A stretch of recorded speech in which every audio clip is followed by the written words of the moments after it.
equals the wind howled fiercely along Dunmore cliffside that evening, its icy breath licking my skin as I stood at the edge of the cliff, staring down at the churning waves below. The rhythmic crash of the water echoed in my ears, a symphony of chaos that matched the turmoil brewing in my heart.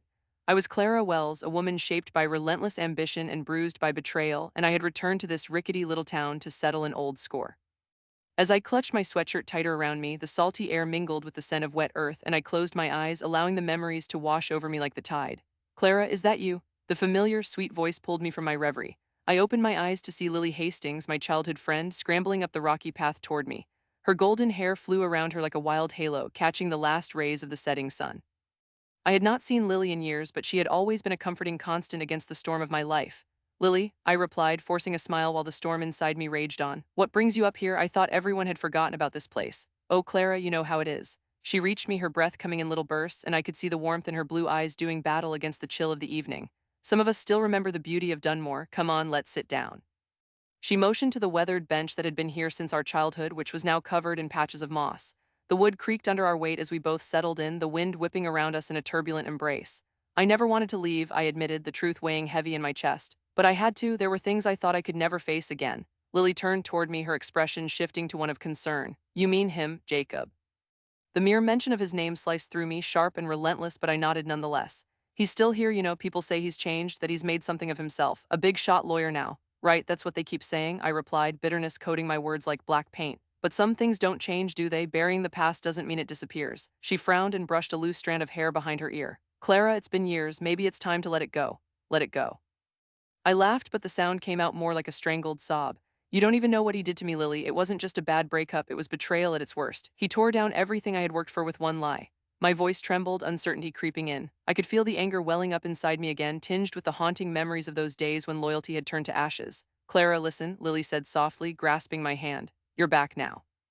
You have a chance to start fresh, don't you want to move on? Move on? I whispered, the darkness wrapping itself around my heart. He doesn't get to win this time, I am not a victim anymore, and I refuse to let the memory of him steal my future. He humiliated me, made me feel like I was nothing. I can't just forget that, not when every corner of this town reminds me. I glanced back toward the sea, feeling a shiver trail down my spine as the waves crashed against the jagged rocks. The ocean always calls me back, just like the pain. Then what are you planning to do? Lily asked, her voice barely above a whisper. I knew she was scared, unsure of the path I was about to tread, my jaw clenched tight as I turned to look at her. I'm going to show him that I am not weak. I will take back the power he stole from me. Lily's eyes widened as I spoke. But how? By letting him see who I've become, I replied slowly, determination rising within me like the tide. I'm going to work at the same law firm he does, and I will rise through the ranks, proving that I am just as good, if not better than him. I want him to see me succeed, and I want him to realize what he lost. Clara, that sounds dangerous, she warned, a frown tugging at the corners of her mouth. What if he retaliates? Jacob is no small player in this town anymore. I know, I replied with a steadiness I did not fully feel. But any danger he poses will just be a reminder of what I'm fighting against. I'll turn his own darkness against him. The sun dipped lower on the horizon, and the sky was painted with hues of orange and purple, yet all I could think about was the void that Jacob had left in me. Lily squeezed my hand tighter, and I could see that she cared, but something deep inside me knew this was a path I had to tread alone.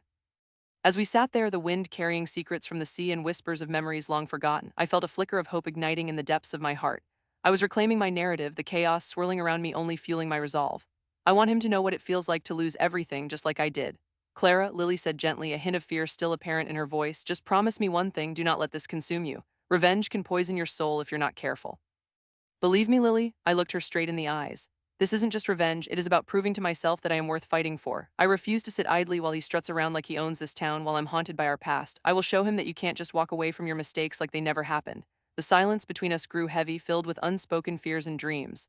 The waves continued their relentless crash below, a fitting backdrop for the war raging within me. The shadows of the cliff grew longer as the sun sank lower, but my resolve was solidifying. I was determined to face Jacob, to confront him as the woman I had become rather than the girl he had wronged. Are you sure you're ready for this? Lily asked, breaking the silence, and her voice cut through the din of my inner turmoil. I have to be, I said, feeling the weight of my decision settling over me like a cloak. It's the only way to truly free myself from him. The shadows of the past, however, are resilient. They cling fiercely, willing to fight tooth and nail to remind you of what you once were. But if you need me, Clara, she added softly, I'll be right here. You are not alone in this, no matter what you choose. A friend in the shadows, I echoed, gratefulness nodding in my chest. Thank you, Lily. Knowing you are here gives me strength. As we sat there on that weathered bench, the air thick with nostalgia and an undeniable tension, the weight of my purpose settled into my bones.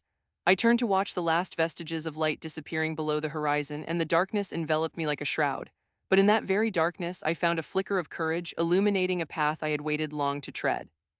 Revenge, sweet and tantalizing, was waiting for me just around the corner, and I could almost taste it. The sun peeked from behind the clouds, casting a golden glow over Dunmore cliffside. I stood at the edge of the cliff, the salty breeze whipping through my hair as I stared out at the vast ocean below. The waves crashed against the rocky shore, their rhythmic sound matching the turmoil inside me. It had been only a week since that night, the night my life changed forever, but the memory felt fresh like an open wound. The laughter of the party seemed to echo in my mind, a cruel reminder of the smug faces of those who had wronged me. I took a deep breath, the salty air filling my lungs, and let it out slowly, grounding myself. Today would be different. Today I would take a step toward the revenge I had begun to plot. Clara, a voice called out, breaking my thoughts. I turned to see my close friend Leela jogging toward me, her dark hair bouncing with each step. You disappeared on us last night. What gives? She reached me, hands on her hips, her face teasingly stern but her smile betraying her amusement. I just needed some air, I replied, forcing a smile. Leela could never know the depths of my anger. She was too warm, too kind. You know how it gets sometimes. You mean you had to escape the high society nonsense? I can relate. She rolled her eyes dramatically. I swear if I have to hear another story about someone's great uncle's yacht, I might scream. I chuckled, momentarily distracted by her antics. I've never thought of you as the screaming type. Please, you haven't seen me in my natural habitat at one of those parties. It's a nightmare, she said, her expression shifting to something serious. But really, Clara, are you okay? You seemed a bit distant last night. It took everything in me not to reveal the storm swirling inside. I'm fine, just tired. I didn't sleep well after the party. It wasn't entirely a lie, but it was far from the truth. Leela's brow furrowed as she studied me. You know you can talk to me about anything, right? I'm here for you. I bit my lip, considering how much I wanted to share. I appreciate that, Leela. Really, I just need some time to sort things out. Leela nodded, though I could tell she was unconvinced. All right, but do me a favor. Stop being a hermit. Come out with me tonight just for a bit. I hear there's a new bar opening up. We could use a little fun, don't you think? I thought about it. Normally, I reveled in nights out with Leela. They were bright spots in my sometimes bleak existence. But now it felt more like a chore than an excitement, an unwanted reminder of the social scene that had cast its shadow over my life. I don't know, Leela, I might just— my voice trailed off again, the idea of staying hidden appealing more than socializing. On, it will be good for you, plus who knows. You might meet someone interesting, she said, wiggling her eyebrows suggestively. You deserve a little fun, stop sulking, life is too short. A part of me wanted to say yes to escape from this chaos brewing in my mind, but I could not answer Leela the way she expected. She was so vibrant, so ready to embrace life, while I felt as if I were stuck in a deep dark hole. Okay, fine, I relented, my voice low and resigned. I'll go, just to keep you off my back. Leela clapped her hands together, delight sparkling in her eyes. Great, just promise me you will wear something that doesn't make you blend in with the shadows. I snorted, a small laugh escaping me. I'll see what I can do, but you know I'm more of a shadows kind of girl. Not tonight, let's get you some attention, you deserve it. Her excitement was infectious, nudging me toward a better mood. We began walking back down the path leading from the cliff. I considered the night ahead, imagining it drenched in noise and laughter. But for some reason, my mind always circled back to them, Nathan and the others. The entitlement they displayed, the ease with which they moved about in their elevated lives. I had been foolish to think I could be part of that world, to think they would have accepted me. I shoved my hands into my pockets and walked a bit faster, trying to shake off the weight of my thoughts. The bar was as lively as the rumors had promised. Colorful lights danced around the room, illuminating laughter and chatter that floated thick in the air like perfume. The scent of cocktails mixed with the sweet aroma of fried food wrapping around me like a cozy blanket. I caught sight of Leela at the bar, already ordering drinks, her excitement radiating off her as she turned to wave at me. I plastered on a smile and made my way toward her. There you are, she exclaimed as I approached. You look cute, like really cute. She thrust a drink toward me, a vibrant blue concoction garnished with a slice of lime. What did you get me? I asked, taking the drink and eyeing it suspiciously. Something fruity and delicious, just like you. She winked and raised her glass, the ice clinking merrily. Tonight's we'll remember, tonight's we will remember, I echoed as I clinked my glass against hers, the drinks fizzing as the glasses met. I took a tentative sip, letting the sweetness wash over my tongue. You're actually going to love this place, Leela said, nudging me with her elbow. They have karaoke too, can you imagine you finally getting on stage and belting out a ballad? I am not singing, I protested, though the thought did make me smile. I'll leave that to you, Miss Karaoke Queen. Leela laughed, and in that moment I could almost forget the anger simmering beneath the surface. But just as I began to lose myself in the atmosphere, I spotted him, Nathan. He stood at the other end of the bar, laughing with a group of friends, his presence instantly freezing me in place. He was the last person I wanted to see tonight, my stomach twisted in knots, the sweet drink suddenly bitter on my tongue. Clara, are you okay? Leela's voice broke through my haze. She followed my gaze and frowned. Oh boy, do you know him? I took a deep breath. Unfortunately, he's the guy who— I hesitated, unsure how to articulate the pain. He is part of the reason I needed a night like this. Do you want to leave? Leela asked, genuine concern flickering in her eyes. I mean, I know this isn't what you were hoping for. No, I said firmly, surprising myself with my conviction. No, I need to stand my ground. This is my town too. I shifted my stance, determination settling in my heart. Tonight is about reclaiming something myself, my power. Leela smiled softly, and I could see she was proud of me. That is the spirit. Let's have some fun despite him. I'm right beside you. Nathan hadn't noticed me yet, his attention captured by someone else, a girl, probably one of the many he had flirted with at that party. The sight of him flirting rekindled the embers of my anger, and as I sipped my drink, I let the energy of the bar surround me, filling the void that Nathan had created. Let's get another drink, I said suddenly, spinning on my heel to head back toward the bar. I needed to gain my confidence to flood myself with something intoxicating. Leela followed, glancing back at Nathan, her expression one of mild concern. Two more, I asked the bartender, who nodded and set to work. The colors swirled around us, people laughed, and music pulsed through the air, a symphony of raw energy. As the drinks arrived, I felt the weight of my decision to stay heat up my veins. I would not be defeated by Nathan's presence. I would become stronger. All right, let's find a table, Leela suggested, checking her phone for some new notifications. Maybe we can start meeting some new people and let them know that Clara Wells means business. Sure, why not? I replied, my confidence climbing. Let's show them we are not just some wallflowers in the corner. We maneuvered through the crowd, laughter coming from all sides. As we approached a table near the back, I could hear a karaoke show starting up. Feet were moving and drinks were flowing, and when we sat down, I felt a warm sense of camaraderie settle around us. Now this is more like it, Leela said, raising her drink. Cheers to us and to fabulous times. Cheers, I echoed, clinking my drink with hers again. In that moment, I felt like I had taken a step forward. Still, the realization of Nathan being there nagged at me. I glanced around the room, scanning the faces, noting their carefree spirits and laughter. I had to remind myself I was part of this too. I was not just a victim of the night that had shattered my life, I could be a force of change in that same world. I focused on the music, letting it envelop me. Then I caught Nathan's gaze again, this time directly on me. For a brief second, our eyes locked and my heart raced. The cockiness I had seen that night was still there, but so was something else, curiosity, regret. I felt a shiver run down my spine, but before I could decipher what it meant, he smiled, that charming smile of his, half hidden as he leaned in, whispering something to the girl beside him. It unnerved me, reminding me of how easily he had manipulated those around him, including me. I think he just saw you, Leela said quietly, sipping her drink as her eyes darted back and forth between us. What do you want to do? Stay, I replied firmly, my voice steady. I refuse to let him ruin my night. He thinks he can just walk in like he owns the place. Not anymore. No, Clara, not anymore, she agreed, her expression changing from concern to fierce support. Let's have so much fun he'll think twice about crossing you again. With a resolve stronger than ever, I leaned back in my chair, letting the vibrant energy of the bar wash over me. I was ready for whatever this night held. The thrill of reclaiming myself filled me with fire. I would turn this experience into something at Nathan's expense, something he would never forget. Get ready, Nathan, I thought as the music pulsed. You may have started this, but I will end it my way. I stood on the edge of the cliff, the salty breeze from the ocean wrapping around me like a shroud. The sun hung low in the sky, casting a warm glow over Dunmore cliffside, but the beauty of the moment was lost on me. My heart raced, not from the thrill of being so high above the crashing waves, but from the anticipation coursing through my veins. Today was the day I was going to confront Ethan and Amber. The very thought made my hands tremble. You can do this, Clara, I muttered to myself, squaring my shoulders as I took a deep breath. The scent of brine filled my nostrils, mingling with the lingering bitterness of betrayal that had settled in my gut after last week's disaster. My life shattered in a matter of moments, thanks to the two of them. I turned away from the edge and took slow, measured steps back to my car, a small silver hatchback parked off the winding road leading to the cliffs. The door creaked as I opened it, the interior familiar yet foreign, filled with the echoes of past conversations that now felt like distant memories.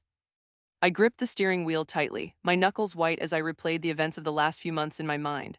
The stolen glances, the whispers behind closed doors, the heart-wrenching sight of Ethan and Amber together at the cafe where we used to laugh over coffee. Each memory stung like ice-cold water, sharp and relentless. As I drove toward the quaint little beach townhouse where they had been living together since the breakup, I formulated my plan. Just ask them why, that's all you need, I whispered, hoping the sound of my own voice would bolster my wavering confidence. But deep down, I knew it wasn't just a conversation I was after, it was something more profound, more painful. I wanted understanding, but above all, I wanted closure. When I finally arrived, the pale blue paint of the townhouse looked cheerful against the backdrop of a crisp autumn sky. It felt oh so wrong that something so bright could house such dark emotions. I parked my car across the street and took a moment to collect myself.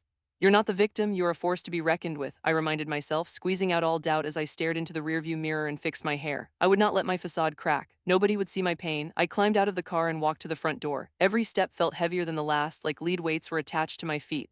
My heart pounded in my chest. Could they sense my apprehension?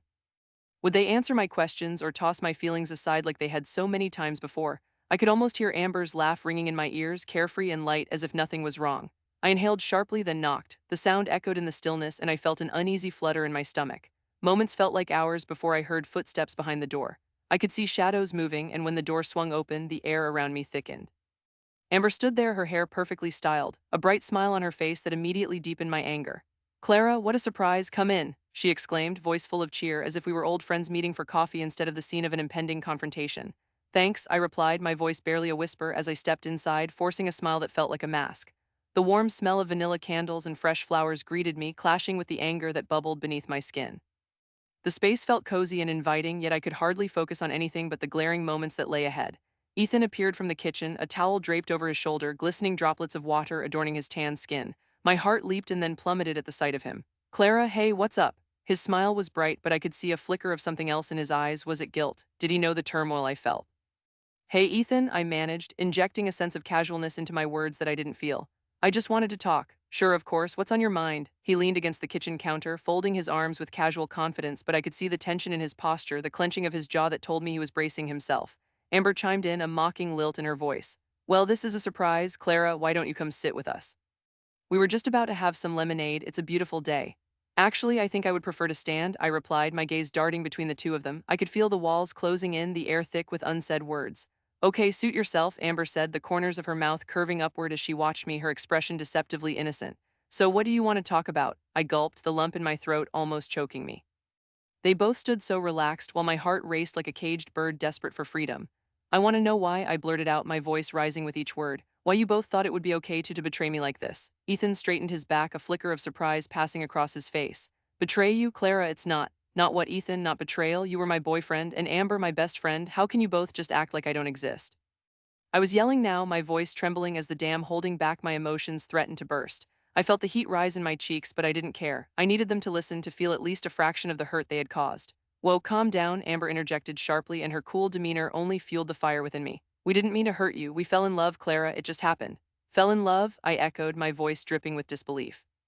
"This was not just some whirlwind romance for you two. This was my life you're playing with. You both acted behind my back, laughed about it, and kept it all a secret. How is that love?" Ethan's eyes narrowed slightly, and I could almost see the gears turning in his head. "You need to understand, Clara, that we didn't do it to hurt you. It was never about that," he said, the defensiveness creeping into his tone. "Then what was it about?" I crossed my arms, feeling the chill of the room seep into my bones. I knew I was letting my anger show too much, yet every fiber of me yearned for an explanation that would make sense of this madness. Amber stepped forward, her eyes softening momentarily. "I know this is painful and I regret how things happened, but Ethan and I have a connection that it's different from what you and I had, Clara. You must realize that." I stepped back, words lodged in my throat like a pile of stones. Hearing Amber speak like this felt like ice water being poured over an open wound, and the pain stretched deeper than I ever thought possible. "A connection? You think a connection justifies everything you did? You think I would just stand by and let you both hurt me like this?" "I never wanted to hurt you," Ethan said earnestly, a hint of desperation creeping into his voice. "You have to know that we didn't plan this, it just happened." Air grew thick as I tried to claw my way back to some sense of composure. "Happened while I was standing there right next to both of you." The hurt twisted in my gut, raw and biting. "You are both unbelievable." Silence fell over the room, heavily laden with unresolved emotions that lay like a thick fog. I could see the guilt swim in Ethan's eyes, a brief flicker of recognition that maybe this was more than just happened. It was a conscious choice, made repeatedly until it exploded into this ugly reality. Amber stood watching me, her gaze shifting between us, uncertainty flickering on her face. "I just want you to be happy," Ethan finally whispered, breaking the silence, yet his words felt hollow. "You deserve happiness, Clara, but you need to understand that sometimes people change." "Change?" I spat out, incredulous. "Your change is what ripped my life apart. You are so self-involved that you cannot even see the destruction you caused." "I think that's a bit unfair," Amber cut in, her voice sharpening. "You're making this sound like it was all about you, Clara, when really this is about what Ethan and I want." "What you want?" I laughed bitterly. "What about what I want? You think I want to stand here and plead for some semblance of fairness? You took everything from me. How can you expect me to just accept that?" Ethan reached out, his hand brushing my arm. "Please, Clara, can we just talk about this calmly? No one is trying to hurt you. Let's just talk, calmly." The world around me felt like it was unraveling, every corner filled with memories stained by betrayal. But maybe it would help. Maybe they needed to see this, needed to know. I took a deep breath, the sharp taste of despair still clinging to my tongue. "Fine," I said finally, my voice low but steady. "Let's talk." "Great," Amber said, her voice shifting to a syrupy sweetness that made my skin crawl. "Then let's start with how you always seem so distant from Ethan. Do you even know what he wants?" Before I could respond, Ethan cut in, his tone urgent. "Clara, I didn't want to end things with you like that. I loved you, but I was losing myself in that relationship. I felt suffocated. I didn't know how to tell you." "So you thought it would be better to betray me with my best friend?" I snapped back, frustration bubbling over. "I was trying to find my way. It just all spiraled out of control," he admitted, his voice breaking slightly. "And I never wanted to make you feel like you were less important." My heart twisted in my chest. Do you even understand how it feels to be left behind watching both of you move on as if I never mattered at all? Amber turned, anguish playing across her features. We did not want you to feel this way, Clara. I wanted you to be strong. That is why it is hard for us to face you. Strong? I challenged, my voice rising. This isn't about me, it's about your choices. You both made your decisions and left me standing there, abandoned and alone. Could you just listen for a moment? Ethan's voice raised slightly as he stepped closer, desperation lining his words. We never meant for it to come to this. This whole situation sucks for everyone, but blaming us isn't going to help anything either. The bitter taste of reality burned in my throat. I don't need your pity, I hissed. You both took the only family I could count on and turned it into rubble. The atmosphere shifted yet again, tense silence wrapping around us as realization dawned on them. What do you want us to do? Amber finally asked, weary and defeated. I want you to understand the consequences of your actions, I replied, a chill settling deep within me. And I want to reflect on my own decisions because I refuse to let this define me. I stepped back and shook my head, unable to contain my sorrow. What I thought was love is nothing but a betrayal. This is going to change everything. Clara, please, Ethan pleaded, reaching out again, but I stepped back. Let me go. With one last look at the two people who had once been the most important in my life, betrayal pulling at my heart, I turned and walked out the door. I could hear the silence behind me, heavy and suffocating, as I stepped into the cool air of Dunmore Cliffside. My heart felt like a stone, but I knew this was just the beginning of my own transformation, a fire stirring deep within me, fueled by the bitter taste of betrayal. I would rise from these ashes, stronger and more resolute than ever. I would make my mark, and they would understand the consequences of their choices. Rising from defeat was my plan, and their laughter would soon turn to fear. The shadow of revenge loomed large, and I'd let it guide me. I stood on the cliff's edge, the wind whipping fiercely around me, its cold bite cutting through my skin like the bitter memories I had carried for so long. The dark waves crashed against the rocks below with a thunderous roar, as if echoing the storm within me. This was it, the moment I had been waiting for, the culmination of all my plans to bring justice to those who had wronged me. My heart raced in my chest as I felt the adrenaline surge through my veins, my mind flashing back to the betrayal that had started everything. Are you sure you want to go through with this, Clara? My friend Sarah had asked just hours ago, her voice woven with concern as I prepared for what felt like the final act in this twisted play of revenge. You don't know how they'll react. This could end badly. I remembered the way her brow creased, her eyes wide with worry. But I had looked back at her, my resolve hardening. They deserve this, Sarah. I deserve this, I had replied, my voice so steady that I almost surprised myself. Now, standing there, I could still feel her gaze burning into my back as I took a deep breath to steady myself. I could not let doubt seep in now, not when I had come this far. I could almost hear the whispers of the waves beneath me, taunting me as I recalled the faces of those who had betrayed me. Mark, my so-called best friend, who had turned my world upside down with a single cruel act, and Jenna, my sister, who had chosen him over me in the most devastating of ways. I had spent months plotting retribution, honing my plan to perfection, and tonight was the night I would confront them both. The moon hung full in the night sky, casting a silver glow over the landscape, illuminating the path below me. I was not afraid of the darkness. I had become comfortable with it over the last few months. The matches in my pocket felt heavy, but they were a necessary weight to carry. I had decided that I would make sure they felt the destruction of their betrayal, that they reaped the consequences of their choices. As I walked along the rocky ledge, I could hear the distant laughter and music emanating from the party they were throwing at Mark's house, which sat just a short distance up the slope from where I stood. The lights twinkled like stars against the backdrop of the shadows, but despite the festive air, I felt only anger pulse through me. I made my way down the dirt path leading away from the cliff, the gravel crunching under my feet. Each crunch felt empowering. It reminded me that I was taking control of the narrative for once. I reached the edge of the forest, pausing for a moment to catch my breath and center myself. My heart pounded as adrenaline coursed through my body like fire. You can do this, Clara, I whispered to myself, gripping the matches tightly in my palm. The smell of pine and damp earth enveloped me, grounding me for just a moment before I pushed forward. The house came into view, its windows glowing as if inviting all to join in. Those inside had no idea of the storm brewing just outside their perceived paradise. As I neared, muffled voices floated toward me, laughter mingling with the sharp sound of clinking glasses. I could imagine them now, partying like everything was perfectly fine, as if betrayal was not lurking among them. The time had come. I planted myself behind a large oak tree just a few yards from the porch, feeling the rough bark dig into my back. This was my moment. I had written their sentences in my mind 1,000 times over, the words burning bright as they coursed through me like an electric current. I focused on the sounds, waiting for the right moment to strike. Can you believe Clara actually thought she could trust us? I heard Jenna's voice rise above the laughter, mockery sharp in its tone. My stomach twisted. They were talking about me, and the urge to burst out of my hiding place surged through my brain, but I held steady and listened. I know, right? Mark laughed as if this were some grand joke. I mean, come on, after everything that happened, she thought we could still be friends? It's almost sad. Well, it is sad, Jenna replied, her voice dripping with disdain. But what can you expect from someone so naive? This was inevitable. The air left my lungs like a deflating balloon, anger boiling inside me. How dare they paint me as the fool? How dare they laugh at the very pain they inflicted? I clenched my fists until my nails dug into my palms and the skin turned white. Maybe we should do something special for her. I could organize a welcoming party, Mark continued, feigning sweetness. Did we mention we are all still friends? His voice was dripping with sarcasm. I could imagine Jenna's eye roll even without looking at her. Please, she snorted. You know that would only make her more insufferable. Let her wallow. I knew now that I had no choice. The time to confront them had come. I stepped out from behind the tree, my heart hammering like a drum in my chest. The laughter faded as they caught sight of me, confusion clouding their faces. Clara, what are you doing here? Mark asked, his bravado faltering as he stood in front of Jenna, who looked between us with wide eyes. Nice of you to drop in. I didn't think you would actually come. I crossed my arms, feeling the weight of their stares bore down on me. Oh, I had to come. I have some unfinished business. Their expressions shifted, curiosity tinged with fear. What do you mean by that? Jenna said, her tone shifting from playful to defensive. I took a step closer, my voice steady. You both have hurt me in ways I never imagined were possible. You laughed at my vulnerability, and now I'm here to make you understand just how deep that betrayal cuts. Come on, Clara. This melodrama is unnecessary, Mark shot back, rolling his eyes as he attempted to regain his footing. We're over that, grow up.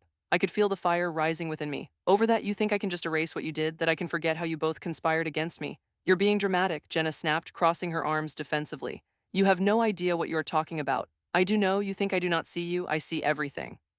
I took a deep breath, holding the matches in my right hand, the weight of my plan grounding me amidst the storm of emotions swirling around me. In fact, I think you both need to get a taste of your own medicine.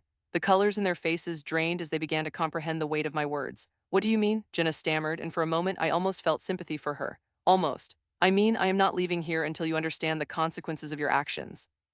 I struck a match against the rough edge of the box, the flame flickering to life. In that moment, I could see the panic wash over them. What are you doing? Are you insane? Mark shouted, stepping forward as Jenna grabbed his arm, her eyes wide with terror. Clara, please, you cannot be serious. The flames danced before me, casting a warm glow that clashed with the icy coolness of their rising fear. You laughed at my pain, but it is time for you to feel it. You made your choice, and now it is time for you to pay the price, I said, stepping closer to them, the match crackling in my grip.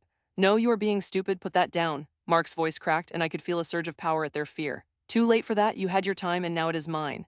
I struck the match against the box again, letting the flames catch onto the edge of the paper I had retrieved from my pocket earlier. Clara, please, you do not have to do this. Jenna begged, her voice rising, but there was nothing she could say to sway me now. I have to make you understand, I replied, my voice low but steady, reveling in the rush of certainty growing inside me. And as the flames ignited, their panic became palpable, radiating off them in steady waves. For all those months of pain, isolation, and betrayal, I would finally light the fire of reckoning. And no one would walk away unscathed. The wind howled like a wounded animal as I stood on the brink of Dunmore cliffside, my heart pounding in my chest like a war drum. Below me lay the tumultuous sea, its dark waves crashing into the rugged rocks, sending sprays of salt water into the air. I inhaled deeply, the scent of brine filling my lungs, mingled with a hint of the autumn leaves swirling around me. This was the place, the final chapter of my revenge, and it made me feel alive. Even as the chill nipped at my skin, I felt a warmth igniting within me. Today was the day I would confront Adrian, the man who had torn apart my life, and I was ready. Hey, Clara, you out here? Adrian's voice sliced through the wind, somewhat familiar yet drenched in an air of innocence that made my teeth clench. I turned to face him, clutching the letter I had printed as if it were a treasured piece of evidence. He emerged from the trees, looking disheveled yet put together, an enticing contradiction that had always driven me mad. His brown hair was tousled by the wind, and the faint sun outlined the sharp angles of his jaw. He smiled, and for a moment a flicker of the old days came back to me, the days before the betrayal that had shattered my world. What are you doing out here? He stepped closer, worry etched across his features. You look like you're about to jump. The mere mention of jumping made me feel a sudden surge of emotion. He didn't know how close to the edge of that abyss I had been, not just physically but emotionally, for so long.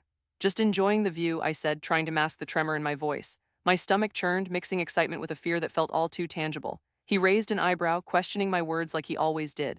A bit dangerous, don't you think? But I guess that's classic Clara, always on the edge. The relaxed way he said it made my skin crawl. The classic Clara was a version of me that had been recklessly free, uninhibited before the betrayal had cast a long shadow over everything. I couldn't let that shadow consume me any longer. You have no idea how dangerous things can get, Adrian, I said, my voice dripping with intensity. He frowned. What do you mean? You need to understand something, I said, my heart thumping like the relentless waves below. I stepped closer to the cliff's edge, my eyes locking onto his with an intensity that startled even me. You can't keep pretending like nothing ever happened. I was inches from declaring my truth when he took a step back, his expression shifting from confusion to concern. Clara, you're scaring me. Good, the word was sharp, cutting through the air like a blade. I held up the letter, my fingers shaking ever so slightly. You remember this, don't you? The last thing you sent me before everything changed. My voice cracked just a little, but I pushed through. You wrote about how much you cared, how you would never leave, and yet here we are. I could see the wheels turning in his mind as he scanned the words on the page I had crumpled into my hand.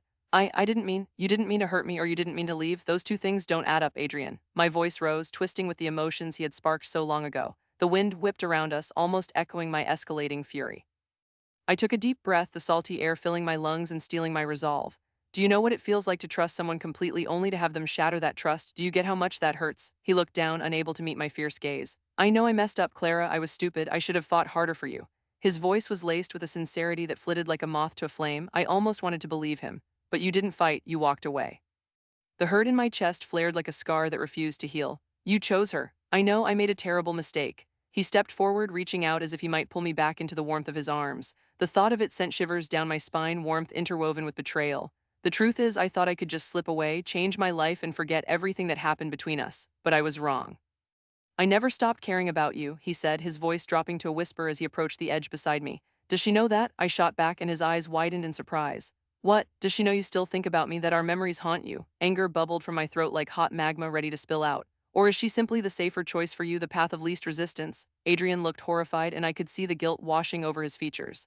Clara, this isn't fair.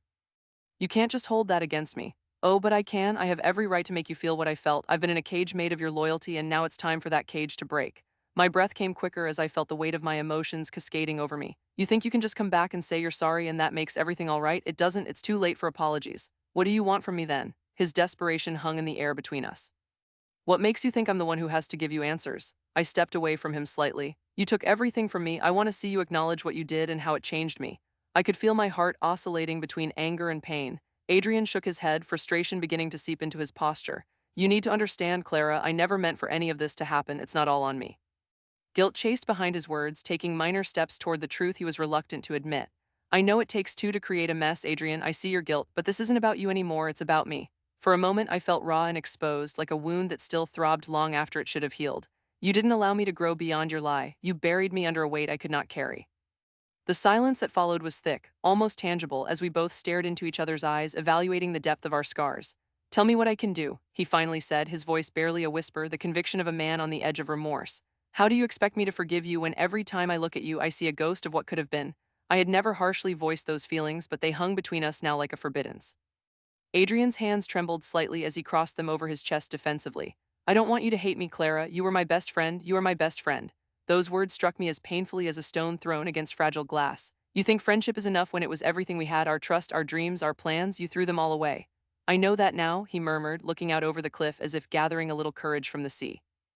I was afraid of the weight of expectations. I didn't feel worthy of you. So you chose her because she was easy, because she would give you no expectations? I hurled the accusation at him, a sharp dart aimed at his heart. You sacrificed everything we had for simplicity. I thought I could handle it, he admitted, his voice cracking under the strain of honesty, the color flushing to his cheeks. But it swallowed me whole, the fear, the confusion. I made the wrong choice and I can't take it back. But I want to try, Clara. Do you think there's still hope for us? His desperation struck a chord within me, a twisted sense of nostalgia enveloping my heart like a fog. Hope? You think there's a white knight riding in to save the day for us? I retorted, the harshness of my own voice surprising me. I'm not looking for a savior. You've painted our future in shades of betrayal, and it's too late to change the color. I turned back to the sea, feeling a strange sense of calm wash over me. You may want forgiveness, Adrian, but what about closure? My voice broke, the weight of my resolve mingling with the ache that still weighed heavily in my chest. You don't get to walk away thinking everything is fixed because you've said sorry. What if I pledge to stand here and fight for you? He pleaded, his voice thick with emotion. I'll fight every moment, every day if I need to. The sincerity in his voice pierced through the layers of pain I had tried to wrap around my heart as a shield. What if it gets messy again? What if I don't want to be your safety net? My voice was quiet, almost lost among the waves crashing far below us. You have to ask yourself if it's worth stepping outside of that wound. He paused, his brow furrowed in deep thought. You know what, maybe it is, but I will not give up on seeing you fly. The wind howled, clashing against my doubts, but as I looked into his eyes, I saw something, an ember of warmth that I realized I had missed, even if it was buried beneath a pile of ashes. It's not just about you fighting for me, Adrian, it's about me reclaiming my strength after you shattered it. I took a step back, a sense of clarity washing over me like the lapping ocean waves. So maybe, just maybe, for tonight, we hold space for the fractured past. I reached into my pocket, extracting a small piece of paper, the second letter I had written, this one full of my hopes for closure, not open wounds. This is my truth, Adrian. It's raw and it's messy. Read it before you think of fighting any battles. I handed it to him, my pulse racing as he unfolded the paper. Would he understand the chaos of my heart? Would he grasp the depths of my honesty? Clara, I know no more words, just read. And so he did, his face oscillating through myriad emotions as he read aloud my words, my pain, my hopes, my struggle for independence. The wind whipped around us, and as he nodded, realization etched deep in his features, I knew this was the moment of reckoning. You're braver than I ever was, he finally whispered, meeting my gaze once more, the stark light of understanding illuminating his expression. And it terrifies me. Then do something about it, I whispered back, the adrenaline of the moment sending shivers through me as the ocean's waves roared like an anxious crowd.